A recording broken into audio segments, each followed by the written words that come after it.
اے حضرت انسان، تو اپنی کس چیز پر ناز کرتا ہے، غرور کرتا ہے، تکبر کرتا ہے، اکڑ اکڑ کر چلتا ہے، ہر شخص کو اپنے سے کمتر سمجھتا ہے، اپنی خوبصورتی کی وجہ سے، اپنی مال و دولت کی وجہ سے، اپنی عارضی شہرت کی وجہ سے ایک نہ ایک دن یہ سب کچھ ختم ہو جائیں گے۔ کل من علیہا فان ویبقى وجہ ربک ذو الجلال والاکرام۔ انسان اپنے اس پیٹ کو بھرنے کے لیے نہ حلال حرام کی تمیز کرتا ہے، نہ جائز اور ناجائز کی تمیز کرتا ہے۔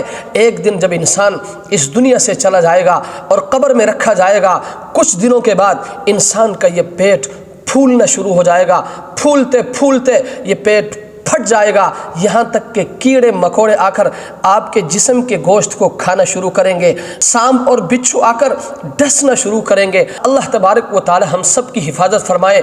اللہ تبارک و تعالی قبر کی عذاب سے ہم سب کی حفاظت فرمائے۔ اللہ تبارک و تعالی قبر کی زندگی کو ہم سب کے لیے آسان فرمائے۔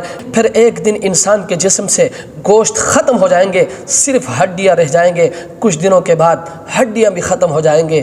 اے حضرت انسان، یہی تیری خوبصورتی کی حقیقت ہے۔ اے حضرت انسان، یہی تیری مال و دولت کی حقیقت ہے۔ اے حضرت انسان، یہی تیری شہرت کی حقیقت ہے۔ اس لیے میرے بھائیوں، اللہ کے عذاب سے بچ نہیں سکتے۔